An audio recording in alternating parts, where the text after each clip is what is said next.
Hello. Hi there. Happy October.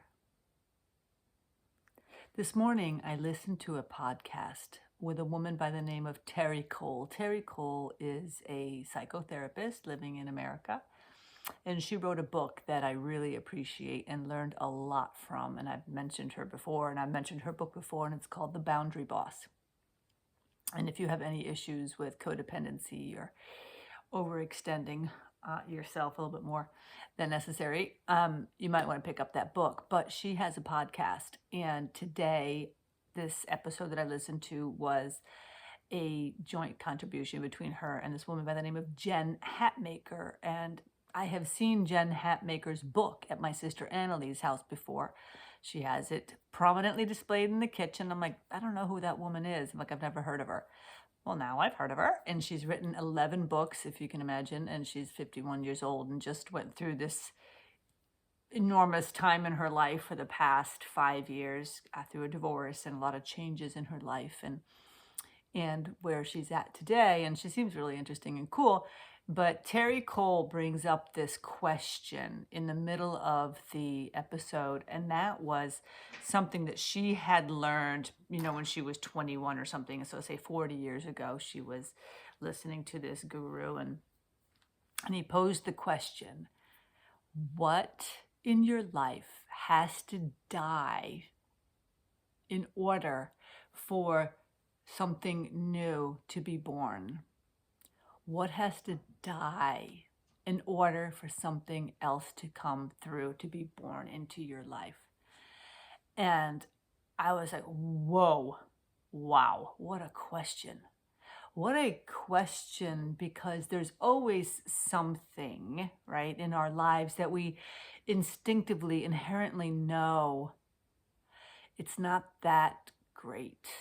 And maybe we're just holding on to it because it could be a relationship, it could be an old friend or somebody that you've kind of kept around because, it felt like it was the right thing to do. We've been around each other for so long, and, even though we kind of have drifted apart, maybe it's better just to let it die, let the relationship die. Maybe it's a career choice and you have been in the same career for years and years and years, and you just really don't love it. And as a matter of fact, it makes you feel dead inside.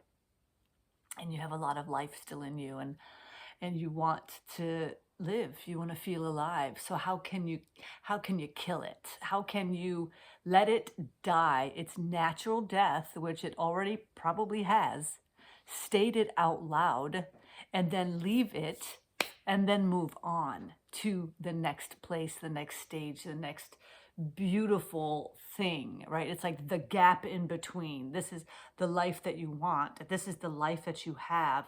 And the gap in between is where we potentially can design our own existence, our own joy. How can that look? What has to die? Swedish Death Cleaning. This is also Swedish Death Cleaning. You see, this affects everything. It's a full circle. It's not touching every part of our lives. You see?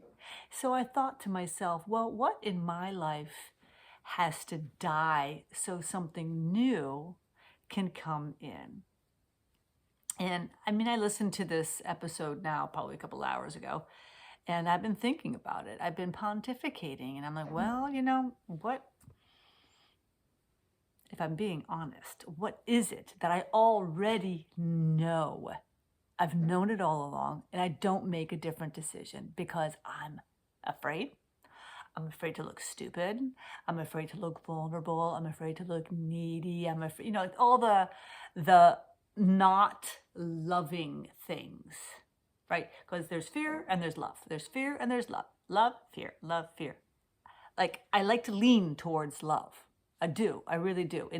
In my life, I lean towards love. Now, where is there this like,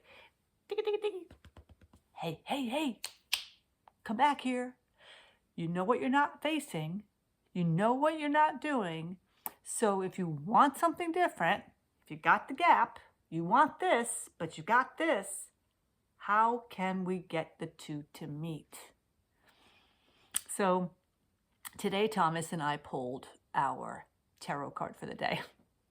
I'm slowly but surely getting Thomas more integrated into the occult, and for not being an occult, but spiritualism, having him understand what it is that I believe in, just experiencing it with me. I'm not asking him to change his ways, his viewpoints, doing anything like that, but I asked him to pull a tarot card for me today, for us, for our day ahead, and how we can make the biggest difference in the world today.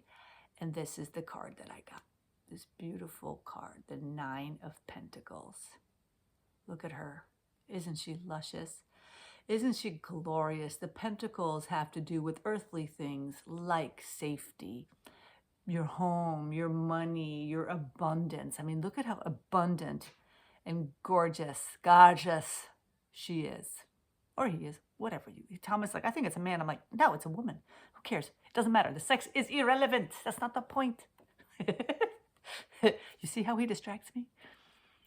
Where are we right now able to see, again, how abundant we already are? Abundance is not just about money. Abundance is a feeling in our souls that we know we're safe. We know we don't have to run. We know we don't have to hide. We know we don't have to be anybody else but ourselves. Also, where am I not being true to this? I'll tell you, 8.5 years of having a business, I'm not comfortable asking for business. I'm not comfortable asking you, hey, would you like to have an hour of time with me and we can talk through where you're at right now with your life? Where can you potentially do some Swedish death cleaning in your life, in your body, your mind, your soul, your home? Where is it? Because I promise you, my friend, you've got something. We all do. Where is it? Where is it? Where do you need help?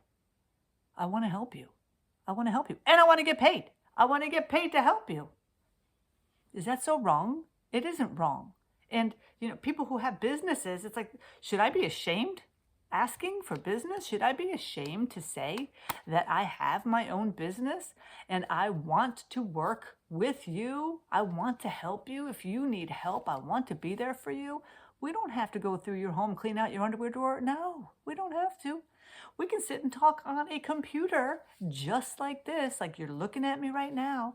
We can talk just like this, and you can tell me your stories.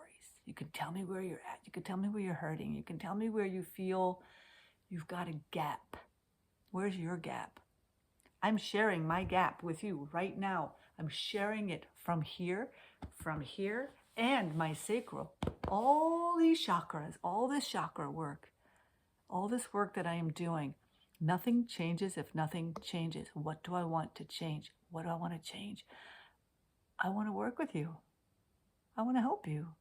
I want to earn money doing what I love. I want to be handsomely, beautifully rewarded for my work in the world. Why? Because I deserve it. I deserve it because I am deserving. You think that's so easy to say? You think that's easy for a woman to say? I am deserving? I am. And so are you. Where are you gapping yourself? What life do you want? What life do you got? How do we meet? How do we marry the two? This is something I absolutely would love to help you with. Again, this is Swedish Death Cleaning. It looks many different ways, doesn't it? Here to surprise and delight. Okay. It's an honor.